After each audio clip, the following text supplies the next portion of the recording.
সিউড়ির দিকে নজর রাখতে হবে, কারণ হাসপাতালে ভাঙচুর ঘটনা, সিউড়ির বেসরকারি হাসপাতালের ঘটনা, রোগী মৃত্যু ঘিরে গতকালই ভাঙচুর। ঠিক কি ঘটেছে আরো বিস্তারিত সুপ্রতিম জানাতে পারবে। সুপ্রতিম, ঠিক কি হয়েছে?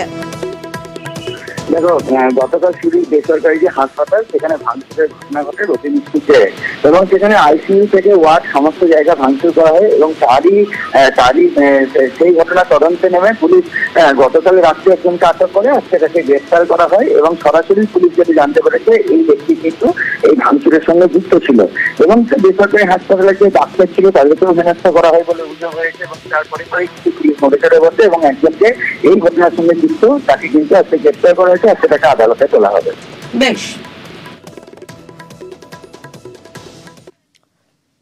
ঠিক যেমনটা নির্দেশ দিয়েছিলেন মুখ্যমন্ত্রী মমতা বন্দ্যোপাধ্যায়। সোমবারেই মিলল ট্যাবের টাকা, বঞ্চিত পড়ুয়াদের অ্যাকাউন্টে টাকা ঢুকলো। সোমবারের মধ্যেই টাকা দিতে নির্দেশ দিয়েছিলেন মুখ্যমন্ত্রী।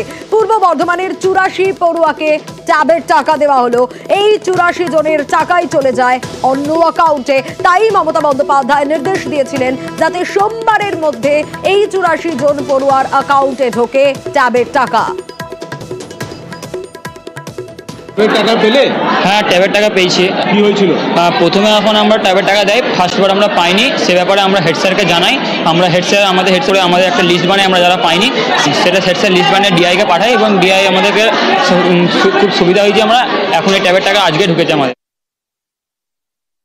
ডিআই স্যার ফোন করেছিলেন, ডিআই স্যারও বললেন টাকা ঢুকে গেছে। ইতিমধ্যে কয়েকজন ছেলেও আমাকে ফোন করেছিল, তারা খুশি হয়ে জানাচ্ছে যে তাদের ট্যাবের টাকা ঢুকে গেছে।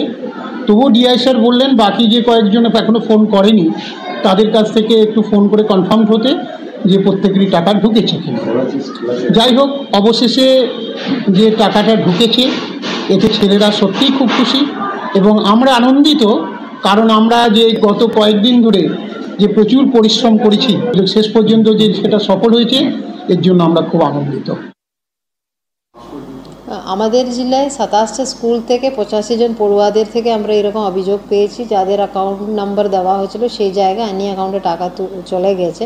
সেটা নিয়ে অলরেডি এখানে সাইবার ক্রাইম পিএসএ কেস করা হয়েছে, এফআইআর হয়েছে, তদন্ত চলছে পুলিশের পক্ষ থেকে।